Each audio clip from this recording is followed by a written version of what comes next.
Hi, everyone. Welcome to Data Science and ArcGIS using Python and R for the National Government Webinar Series. I hope everyone is doing well, healthy, and safe in these trying times. I am a solution engineer for the National Government Science and Civilian team, and I predominantly support the EPA, USDA, and Boeing Digital Solutions. I'm here with my colleague, Lou. Lou? Thanks, Kate. Good afternoon, everyone, and thanks for joining. So I'm Kate's colleague, so I'm a solution engineer for the Science and Civilian team as well. So my primary accounts are NASA, NOAA, and USDA. And we're excited to get this started. So, Kate, you want to get started? Awesome, thanks, Lou. So let's get rocking and rolling. Of course, we'll start off with an agenda, just talk to you about what we're going to talk to you about. We'll provide a little bit of an introduction just to level set, make sure we're all on the same page moving forward as we get to some of the cool demos that we'll be showing today.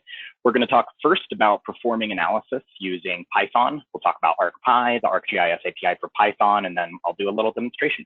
Then I'm going to hand it off to Lou, and he's going to handle the R portion of the presentation today, talk about the R ArcGIS bridge, some installation and use cases, as well as a sample workflow.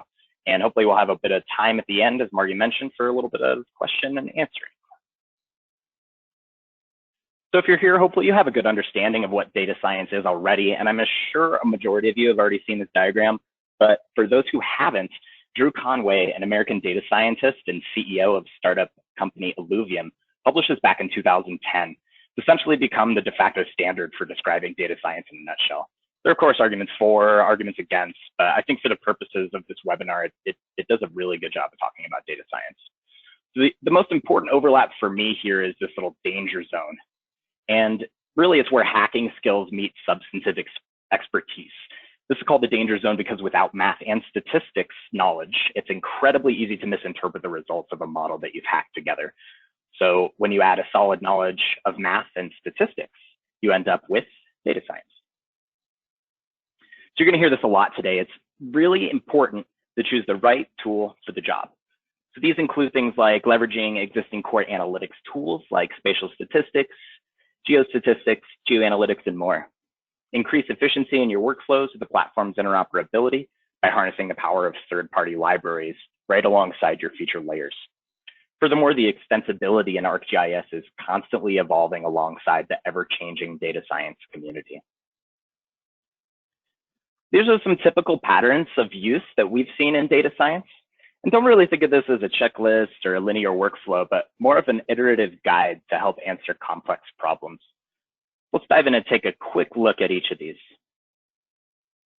Data engineering focuses on off-the-shelf tools and libraries to ensure that your data is analysis ready. Extract, prep, and enrich your data to take your analysis one step further. Visualization and exploration allows for the creation of beautiful and meaningful maps to visually interrogate your data. Further enhance your visualizations with the use of animations as well as interactive charts. In spatial analysis, use the geoprocessing tools that you know and love from the ArcGIS platform, and even integrate third-party data science packages. Do things like conduct space-time analytics, predictive analytics, and scale up your analysis as your data grows. Machine learning and artificial intelligence takes your analysis to the next level to gain deeper insight into your data. From classification to clustering to prediction, ArcGIS has a series of tools to incorporate machine learning that already incorporate machine learning into their algorithms. I do want to point out two newer features here. The Finds Well locations is new at 10.8 that was released this past February. And we also added a temporal component to find point clusters. Big data analytics tools within the ArcGIS platform allow you to quickly and efficiently realize your high volume, variety, and velocity data. Leverage the power of GeoAnalytics server and desktop tools for rapid processing of massive data sets. Integrate those tools that are available within Geo Event Server to view real-time streams and make rapid mission-critical decisions. Model and script your way through analytics with ArcGIS, Python, R, and other data science packages, and reduce time spent on those monotonous tasks with automation and spend more time on deeper insight. Lastly, share and collaborate on your results with information products like dashboards, web applications, story maps, and more.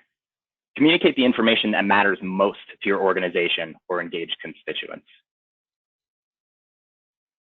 Data science is about understanding the best tool for the job. There it is again. Natural language processing, artificial intelligence, machine learning, graph analysis, big data, raster and signal processing. In fact, Python's documentation lists over 60 numeric and scientific Python modules. Starting at Pro 1.3 and up, you can manage those modules through Conda, where you can maintain your virtual environments that consume those modules. You can even leverage the new ArcGIS.learn module to integrate deep learning into your workflows. Maybe the best tool for the job is R. It's the most widely used statistical software worldwide. It's being used by many important organizations, as you see here, to predict, to learn, and to make smarter decisions. The power of R really lies in its niche libraries for statistical analysis. And this is what truly sets it apart from other languages. So which one is best? I'm a Python guy, but that doesn't make it the best, although I kind of like to think so. But there are pros and cons for both. At the end of the day, really, it's about what you're most comfortable with, and again, identifying the best tool for the job. So with that, let's jump a little bit deeper into the Python portion of this webinar. You can utilize Python natively in two ways, through ArcPy and the ArcGIS API for Python. ArcPy provides you access to desktop geoprocessing tools and extensions through the use of classes and functions, while the ArcGIS API for Python permits access to your WebGIS, so you can interrogate feature services, conduct analysis, and even handle systems administration tools. The two aren't necessarily mutually exclusive. For example, in a notebook, you could bring in data from a feature class from a local file geodatabase, then convert it to a spatially enabled data frame, and then use that as analysis against the hosted feature layer that currently exists on your portal. As I mentioned, ArcPy is comprised of tools, functions, classes, and modules for working with your desktop GIS. ArcPy provides things like code completion and quick prototyping, as well as application development and more. You can use ArcPy in whichever environment you're most comfortable, be that the Python window in ArcGIS Pro, Visual Studio, or another IDE. I tend to prefer PyCharm myself, or even within an ArcGIS notebook.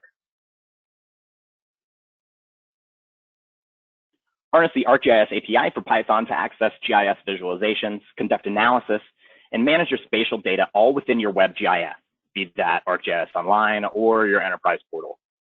Take advantage of the SciPy ecosystem to automate your complex workflows and reduce the need for repetitious tasks. You can further integrate the API with notebooks for a more interactive and visual experience. So let's take a look at a basic data science workflow. First, we're going to ask a question. Then we'll get our data. Maybe we'll use something like Scrappy to scrape data from the internet. Then we'll explore our data. Perhaps we can identify patterns with cluster analysis with the ArcGIS API for Python. Then we'll model our data. Maybe we could create dynamic bins with geoanalytics to aggregate your data. And lastly, you want to communicate your results, so you can share your notebook with your organization across your enterprise portal. You can work with spatial and non-spatial data alike and seamlessly with Python by harnessing the power of third-party as well as native ArcGIS libraries. Everything from generic libraries like requests, third-party libraries like Beautiful Soup, and native libraries like ArcPy are at your disposal to gather data. A powerful tool to have in your toolbox is ArcGIS Notebooks. You can rapidly prototype code, store results, and use numerous visualization mechanisms. It handles spatial data and non-spatial data alike. You can embed code, charts, images, and text with markup, and more. It has kernels for various programming languages and runtimes, as you'll see today. You can leverage the power of a spatially enabled data frame as well. And all of this is possible within ArcGIS Notebooks in ArcGIS Pro as of 2.5 released earlier this year, as of Notebook Server and Enterprise starting at 10.7 released last year, and in ArcGIS Online as a part of the public beta that launched at the end of March. You'll see a link for that public beta here on this slide. We'll make sure to package this up and send it out to you after the webinar today. The real power of the spatially enabled data frame here lies with the spatial engine that's built directly into the data frame. You can read in a multitude of data types, And at the release of the ArcGIS API for Python 1.5, the existing SDF object was updated. And so now the new SEDF has better memory management. It handles larger data sets. And it has also been recognized by pandas as the path forward. So conduct your analysis, spatially interrogate, publish results to your portal directly from a spatially enabled data frame. Furthermore, the new ArcGIS.Learn module provides you with AI/ML workflows directly within the platform. You can create, train, export, and deploy a model within the ArcGIS API for Python, ArcGIS Pro, or your enterprise environment. Leverage native tools as well as widely used machine learning and deep learning libraries like scikit and PyTorch to help model your data.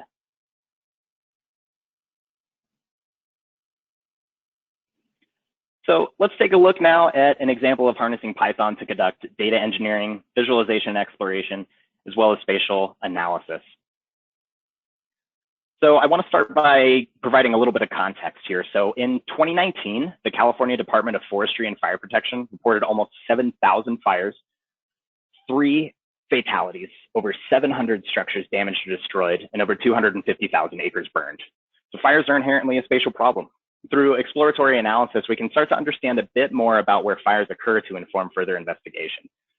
So here as a GIS analyst, I've been tasked with determining the best place to allocate resources for fire prevention and containment in California. Using ArcGIS Pro, Python, and ArcGIS notebooks, we'll conduct data engineering, visualization and exploration, as well as spatial analysis to gain a firm understanding of our data. So here I've acquired fire perimeter data from the California Fire and Resource Assessment Program. And then I've taken these particular perimeters and I've converted them to points and published that to our portal so we can do some aggregation and conduct some spatial analysis here. So what we're going to do is we're going to conduct our analysis within an ArcGIS notebook here.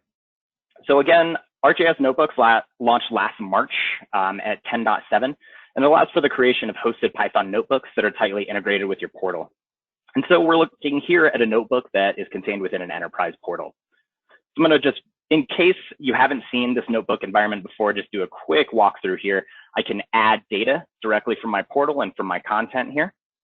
I can add analysis tools directly to the cells that are contained within my notebook here. I can add files locally for use within analysis in this notebook. I can then share this notebook out with my working group. And we can also edit the metadata directly within this particular notebook here.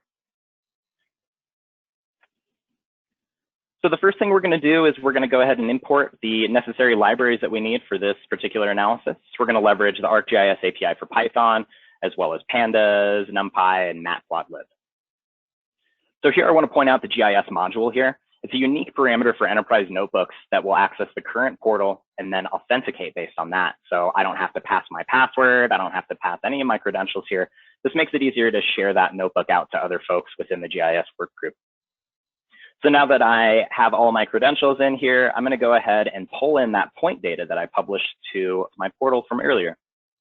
And the next thing here I'm going to do is create a spatially enabled data frame from that layer that I've just created.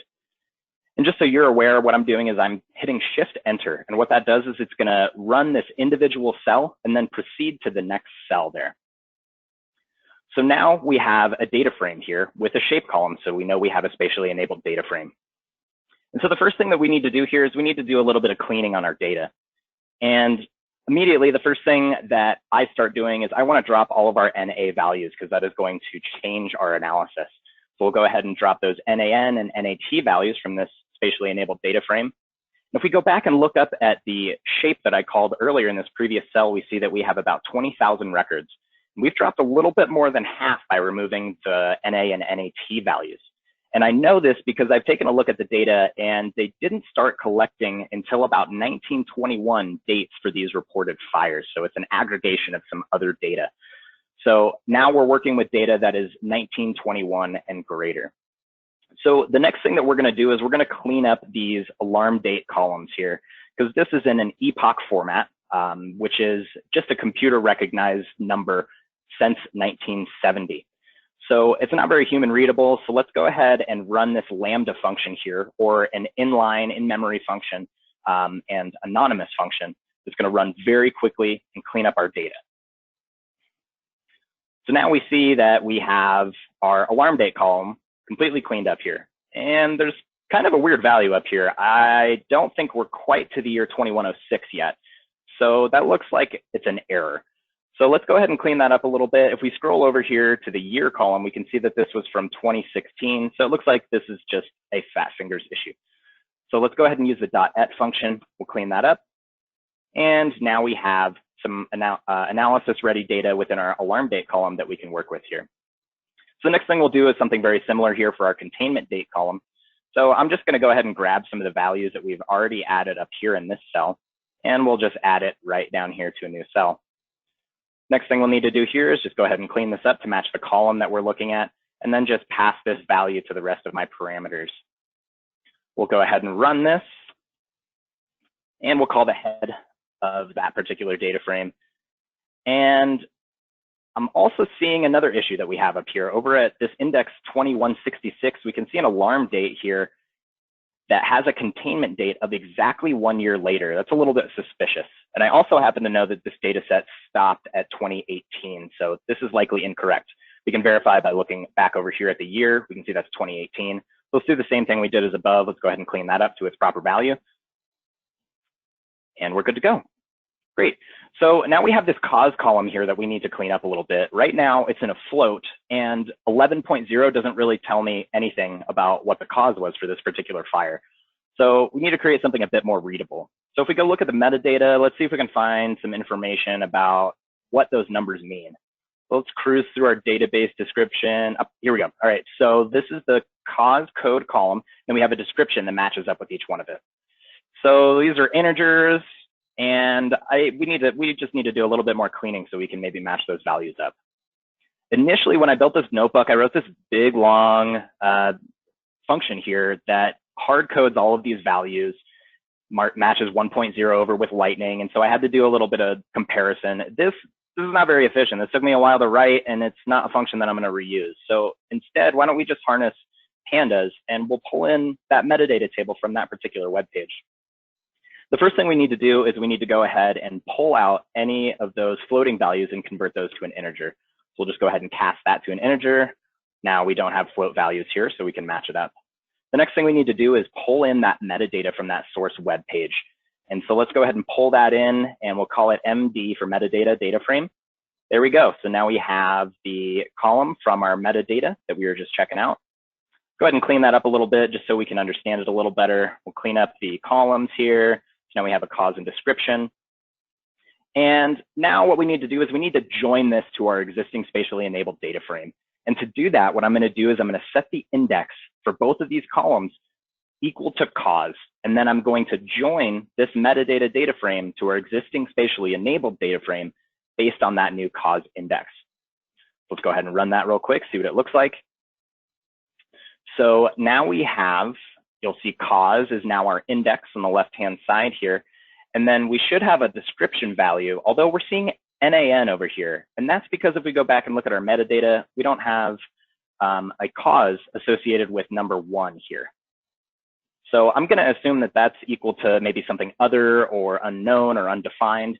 So in this case, let's just go ahead and fill these NaN values with other, since we're not really quite sure what that means. Then we're going to go ahead and create a new spatially enabled data frame with just our attributes of interest. In this case, we're going to pull our description values for containment and alarm dates, the year the fire was reported, as well as the acres and the shape. So let's go ahead and create this new spatially enabled data frame.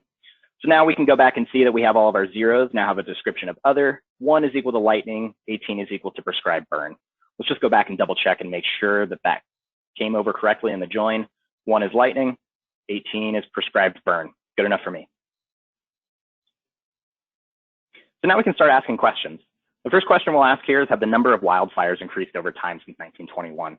So here we're going to leverage NumPy to create some arrays and pass it over to matplotlib to go ahead and plot, to create a plot so we can see that over time. And very quickly, we can determine that, yes, the number of fires has increased over time since 1921. Interesting. So now that we know that, let's go ahead and start looking at the power of spatially enabled data frames here. So directly from my table, I can actually plot my clean data to a map. So let's go ahead and create a map object within the ArcGIS API for Python. We have a map object equal to 1.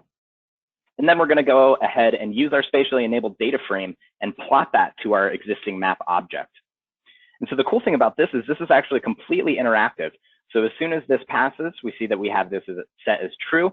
We'll see that we have all of our values from our spatially enabled data frame, and we can see all the clean values that we have here. And we're only using the cause, description, and those values that we created from that spatially enabled data frame. So in memory, we have a very clean data set here versus the really dirty one that we had going into this here.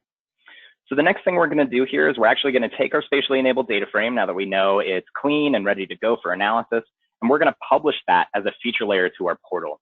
In the interest of time, I've already done that here. It's just a very quick .spatial to feature layer.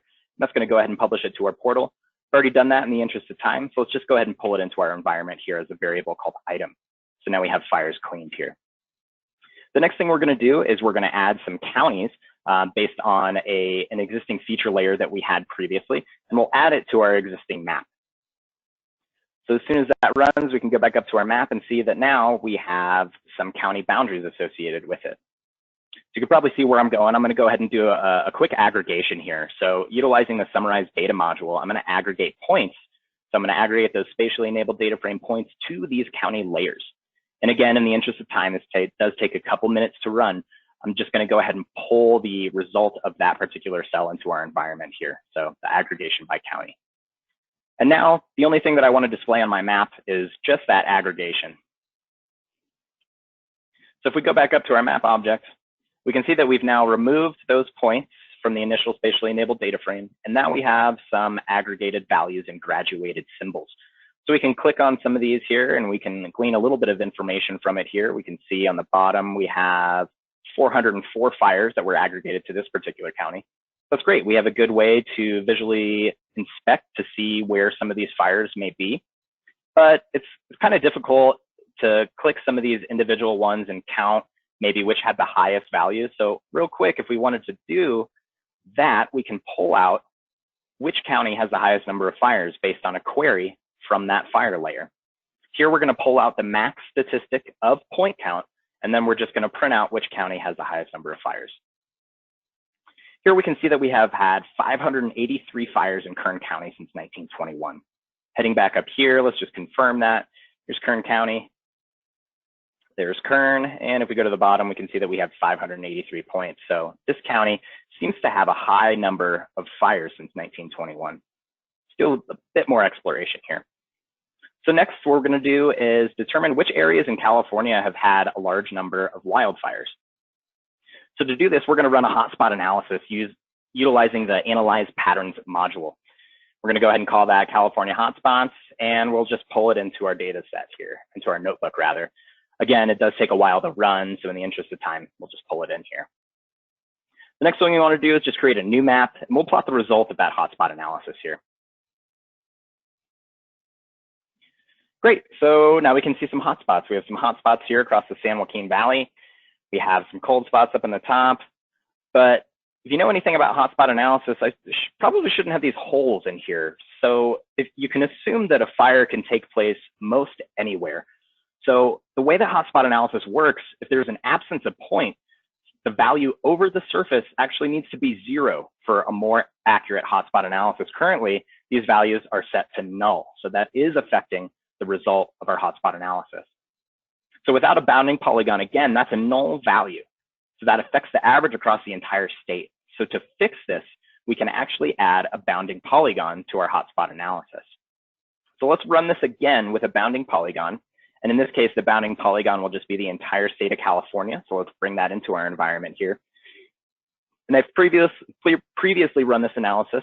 So let's go ahead and pull it into our environment. And let's map it.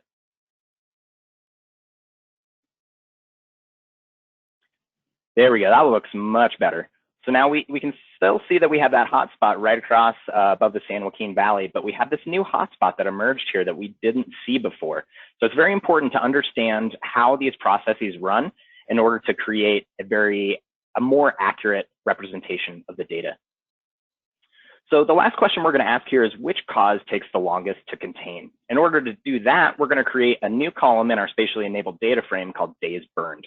And we'll just do a quick delta of the containment date and the date that the fire was reported. So now we have a new column here called days burned. And let's go ahead and just plot that real quick on a graph. Very quickly, we can see, I know it's a little bit small, but we can see that lightning by a fairly wide margin has the highest number of fires that have been caused by lightning. So the last thing we would do here is just create a spatially enabled data frame that we can export for additional analysis. So now that my data is cleaned and I have a solid understanding of it, I can pass it off to my working group here to dive a little bit deeper into some questions to help determine maybe where to allocate resources for fire prevention and containment. You can start to ask questions like, why do lightning fires burn the longest? Or what is it about Kern County that makes it prone to more fires than other counties? Or is there a geographic or a climatological component to these fires? So now that we're done here, let's go ahead and share. Once we click share here, we can share it to our working group. And now the next analyst can come in and pick up directly where I left off. They can authenticate with the GIS home module up top, and they can continue asking some of those questions. So with ArcGIS notebooks in Python, we've ingested historic wildfire data. We've conducted data engineering to ensure my data is analysis ready. We've visually explored our data, and we've completed some preliminary spatial analysis so we can ask more informed and meaningful questions. With that, let's go ahead and move back to our slide deck. We'll finish up the Python portion here. I want to pass along some resources here. If you haven't checked out in the upper right-hand corner there, the Spatial Statistics GitHub resources, I strongly encourage you to do so. There are some excellent features down there, a lot of great data, examples, modules, things like that. So certainly go take a peek. I want to leave you with a couple key takeaways for the Python section here. The first of which is to know the best tool for the job. Again, leverage those existing tools within the platform to answer complex data science questions, and integrate the libraries you need to accomplish your goal. And finally, communicate your findings to your captive audience. And with that, I'd like to pass it off to Lou so he can take over the R portion of this presentation. Thank you, Cade.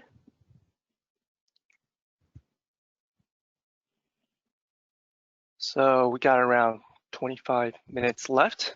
So Cade, to recap, Cade just showed you how the Esri platform supports the use of Python and walked you through an end-to-end workflow. So up until the top of the hour, hopefully I can kind of give you a taste of the R users, right? So we're going to talk about, hopefully get a better understanding of what R is and why Esri supports R integration. So in the next 25 minutes, we'll also be talking about how you can install it today. So getting started with it. And I'll show you an end-to-end workflow that uses the best of both worlds. So it really gives you additional capabilities when you use the ArcGIS bridge. So for those of you that have never used R before, R is similar to Python, right? It's a widely used statistical programming language. So you can do modeling, you can do visualization and data cleaning, kind of what Cade did in the ArcGIS notebooks. And this provides a lot of functionality. So there's over 12,000 packages that you can leverage today. And some of them get pretty specific. And these 12,000 packages are open source and used by a wide variety of industries, government agencies, and academia. So that's what R is. And this is why we're interested in integrating with it, right? Because it provides the ability for our GIS users to bring their data into R and expand on a more complete workflow. So this is something that you can download today and use. So once you installed it, here's who can use it, right? So again, if you're a GIS analyst, you can bring your GIS data into R, leverage the 12,000 unique statistical libraries, and perform a more unique analysis. And if you're also a data scientist, right? So if you're comfortable working with R today, you can bring that data back into an ArcGIS environment, right? So you can leverage some of the geoprocessing muscle and some of the sharing collaboration to share your work with the GIS community. And lastly, if you're a developer, you can actually create custom geoprocessing tools with R code in the middle. So this is really powerful, right? So you bring in the custom geoprocessing tool, you can now bring that into Model Builder and bring additional Python functionality with existing geoprocessing functionality. It really helps you solve more problems. So with that being said, here's what you need to get started today. You're going to need an installation of desktop GIS, whether that's ArcGIS Pro or ArcMap. If you want to use the ArcGIS Bridge, you obviously also need an installation of the R language itself in a recommended environment where you will execute and run R scripts. So the industry standard is RStudio, which is a R development environment. But as Kay just showed you, you can now also run and execute R code within Jupyter notebooks. So I'll show you that in a minute. So here's how to get started. Installation is straightforward, and let me show you how. So here's my ArcGIS Pro environment. If I wanted to check for R integration, I'm just going to go to the options and go to the geoprocessing tab. And at the very bottom, you're going to see this GUI that's going to check for the ArcGIS support. So what's currently doing now is checking if I have R language installed. And if I do, it's going to ask me to either install the ArcGIS Bridge, or if I have it installed, ask me to download or update to the latest version. So with a few clicks, you can use ArcGIS Pro to help you install the ArcGIS integration. And once you have it installed, here's what you can do, right? So now you can have the ability to read and write your geographic data, right? So from a vector standpoint, you can now convert your points, lines, and polygons to and from an ArcGIS and R environment. You can now perform queries on the underlying attributes for your analysis. If you're more of a raster and pixel type of analyst, you also have the ability to ingest pixel type data into our environment. So it has the ability to handle raster data and mosaic data sets. So we do support mosaic reference data sets. And as you know, mosaics can handle more of a big data problem. And R being not a compiled language, it's kind of slower, right? So we can also integrate with Microsoft OpenR to speed up your GIS workflows. So with that being said, let me show you a quick end-to-end demo using the ArcGIS Bridge. So I'm going to start off in a familiar environment. So using the ArcGIS Bridge, let's go ahead and leverage the strength of ArcGIS and R to build a model using vacancy locations in Baltimore to estimate vacancy rates for other neighborhoods in other cities.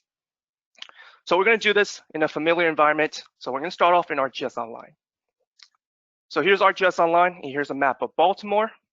And using the Baltimore City Open Data Site, I have downloaded and geocoded all vacancy point locations within the city of Baltimore. So you can kind of see this data is pretty granular, and each point actually represents each townhome in this frame. The next thing we want to do is bring in the Baltimore neighborhoods data from the Living Atlas. So this authoritative set of data, we're going to make the assumption that each census tract corresponds to each specific neighborhood. And next, we're going to use the summarized data toolbox, the aggregate points, to assign each vacant building location to that corresponding neighborhood, so we can have one step closer to determining the vacancy rate for each neighborhood. Next, we're going to enrich each and one of our neighborhoods with additional predictor data, right? So these are predictor data that might correlate or have a relationship with vacancy rate for each neighborhood. So I'm going to go ahead and enrich this data set, enrich each neighborhood with relevant variables. And it's going to be up to R for us to explore the relationships between these enriched variables and the vacancy rate. And here are some of the variables.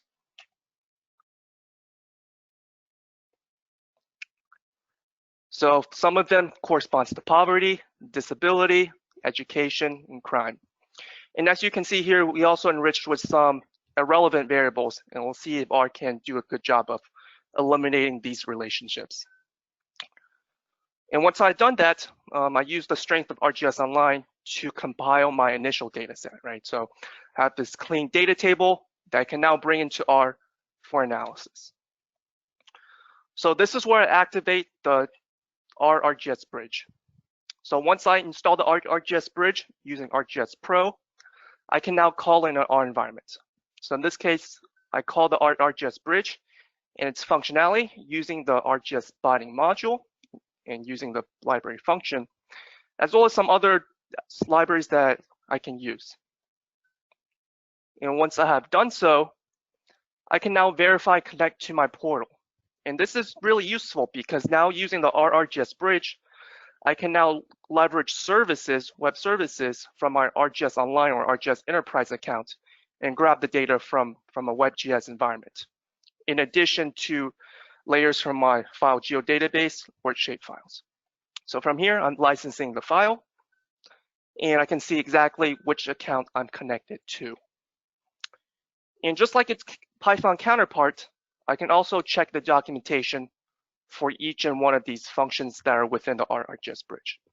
So if I want to take a look at exactly the parameters of each specific function, I can put a question mark in the function name, and it's going to return all of the relevant information that I need to populate my script. So with that being said, let's go ahead and import the data from ArcGIS Online. So my final product that I created was in service. So let's go ahead and import that service. And we're going to do so using the arc open function. So I'm going to use arc open function and call that REST endpoint. And this is going to create a new special object in R, right? So it tells me exactly what it is, a feature class. It has spatial components, including the extent, the geometry type, as well as some of the fields corresponding to each and one of the geometries. So it gives me a general overview of what type of data I'm bringing into an R environment. But we want to take it a step further. We wanted to convert this into a table so that we can start conducting analysis. So that's exactly what we're going to do. We're going to use another ArcGIS function called ArcSelect. So this is going to turn that special geometry object into a data frame, which we're all more familiar with, so we can start conducting analysis. So using ArcSelect, I can have a data frame, and I can use some of the R functionalities to clean up this data frame. So in a few lines of code, I'm able to bring in data used from ArcGIS Online that incorporates all of the spatial attributes within it. So once my data is in an R environment, I can now just perform simple analysis, right? So if I want to calculate the vacancy rate, I know that the total housing units might skew the vacancy rate because some neighborhoods might have a unusually low vacant total housing unit. So we can use a test for deviation and remove those outliers. So what I'm showing you now is all of the functionalities within R. So this is why R is so powerful. It's able to detect those neighborhoods with low households. So we can go ahead and remove these neighborhoods and calculate the vacancy rate using R. So this is all existing R functionality, and we can actually plot the distribution of the households, number of households for each specific neighborhood in Baltimore. So next, let's go ahead and use R functionality to explore our data, right? So if we're going to perform regression, we need to look for multicollinearity. And multicollinearity is when my predictor variables are related to one another. And from here, you can see that many of our predictor variables is highly related to one another. So as I go across this correlation matrix, you can see that the education level is negatively correlated to many of my other predictor variables, but also strongly correlated to others. So this is the issue, and it violates the assumption that in linear regression that all predictors are independent of one another. So this is an issue within my data, but fortunately with R, I can take what I learned about my data and fit the best modeling for depending on my data. So in this case, it's a lasting net regularization model, and we're going to cross-validate that to make sure this model is accurate. So this method reduces the effect of multicollinearity and also eliminates irrelevant variables, right? So let's go ahead and test for different model parameters, and we're going to choose the best model that corresponds to the lowest cross-validated error score. So using R, we picked the best model, and let's go ahead and fit our final model with those parameters. So we're going to fit our model, and let's go ahead and evaluate the results. And from here, you can see that the variables with the dot next to them, this method took those variables out. So the model deemed that these variables were redundant, so we're no longer considering them. Furthermore, we can also take a look at the coefficient of determination value. So as you can see, this model did fairly well for a social problem. Social problems are inherently complex. So a 0.4 is a pretty decent model with regards to a problem like this. And with that being said, let's use this model to estimate vacancy rates in DC. So we're going to bring in another service. We're going to break that service down into a data frame, and we're going to use our existing model to predict for DC. So let's take a look at how our model does. But before we can do that, we need to visualize it in an ArcGIS environment. So we're going to use the arcwrite function to write it back into a file geodatabase as a layer. And I can take it one step further and share my work within a WebGIS environment. So here's the predicted results. And let's go ahead and run this. And give this map a second to load. So here's the predicted results for DC. And you can see that Eastern DC has the highest estimated rate of vacancy according to this model. So from a social standpoint, these areas need higher economic rejuvenation, right? So we need to invest higher in these neighborhoods. Central DC, you can see lower vacancy rate, but still a little bit high. And this corresponds to lower rent prices in these areas and why so many young professionals like to live in Central DC. And lastly, Western DC, as you may know, is a highly settled area. So not surprisingly, the predicted vacancy rate here is lower. So I can share this out with the GIS community and beyond, so they can take this data and make data-driven decisions.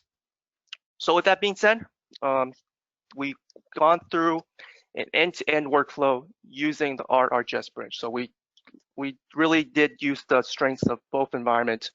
We use ArcGIS Online to set up and engineer our data, use R to visualize and build a model using our data, and lastly, bring the data back into ArcGIS Online environment where we can use the strengths to share it out with the GIS community so they can make additional decisions. And with that being said, again, here are some key takeaways, right? It's very similar to Kate's key takeaways with Python, but ArcGIS is an open platform that supports this end-to-end analytics workflow, especially using the R and ArcGIS. And lastly, you can take it a step further and communicate your results openly to the ArcGIS Online environment. So with that being said, here are some additional resources I have attached in this PowerPoint if you're interested in this type of workflow. And that being said, here are some additional upcoming national government webinars that you might be interested in. So these are coming up. And that's all we have. Again, thanks for tuning in, and let's go ahead and take in some questions that you might have. Thank you. Great. Thank you guys for sharing on that topic. We have a few questions, and participants, please feel free to jot your questions down into the questions section of GoToWebinar, and we'll get them to the presenters. First question, just for clarification, does ArcNotebook support both Python and R? I apologize if this was covered and I missed it. That's a great question. And for ArcGIS notebooks, which is available in WebGIS and ArcGIS Online, as well as ArcGIS Enterprise, that only supports a Python 3 runtime. So if you wanted to execute R, you're actually going to need the Jupyter Notebook installation itself. So that comes default with a Conda installation. So in a Conda installation, it can support both R and Python. It's not directly a product that ArcGIS supports. With ArcGIS notebooks, it only supports Python. But with ArcGIS notebooks, it is a product that we directly support. And a follow-up question, are they looking to add support? The ArcGIS Bridge, that's a great question as well. The ArcGIS Bridge has recently become an official product that we support. So I believe that the product managers are looking into it. So I can go ahead and give her an email and get back with the attendees with that question. But my intuitive answer is a very soft yes. All right. Still going with the R bridge. Can the R bridge still be loaded through R instead of Pro? Yes, to install the ArcGIS Bridge, you can definitely install it through an R environment. So what I showed you was simply one way of installing it. There are many ways of installing it. Another way is simply going to GitHub, downloading the source code, and going to your RStudio environment, installing the packages that way. So there's definitely multiple ways of installing the ArcGIS Bridge functionality. Great. And the next question is looking for some more information on how to connect both Python and R kernel in a Jupyter notebook. And then they say, parentheses, ArcGIS Pro.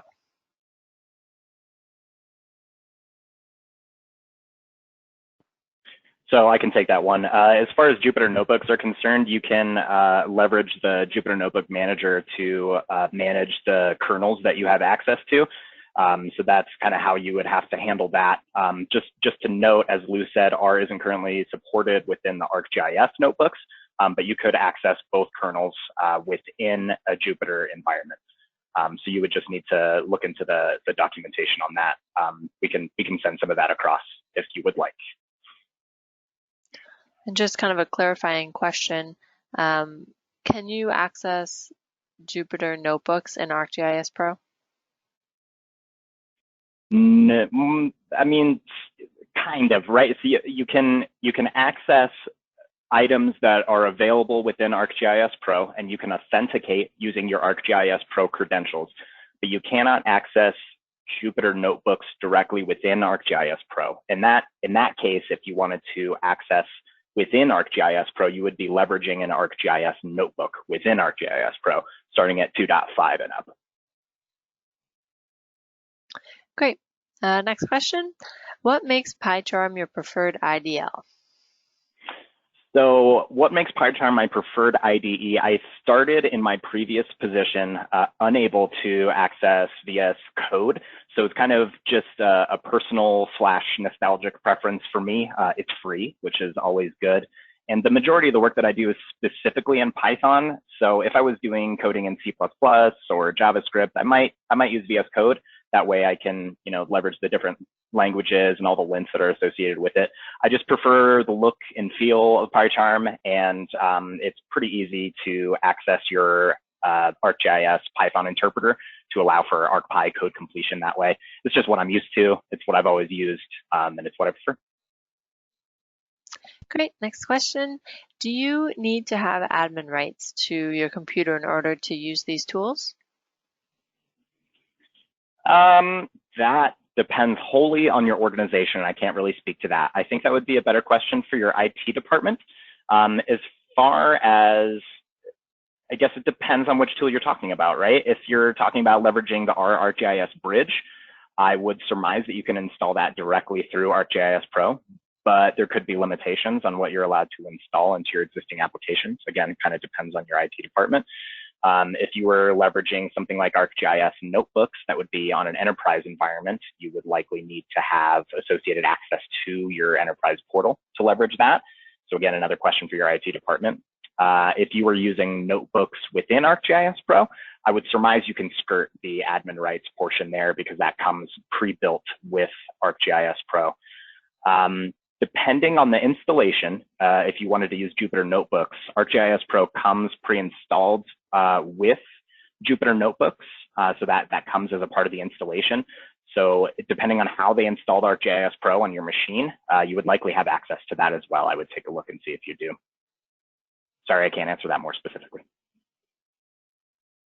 Great. So that's all the questions. And thank you, Cade and Lud, for presenting today. This was a really good run through of the capabilities. We will be kind of wrapping up some of the resources that we've talked about, and we'll send that in the email along with the video recording once it's available. So thanks everyone for spending your time with us today, and have a good day. Thanks everyone. Stay safe and healthy. Take care.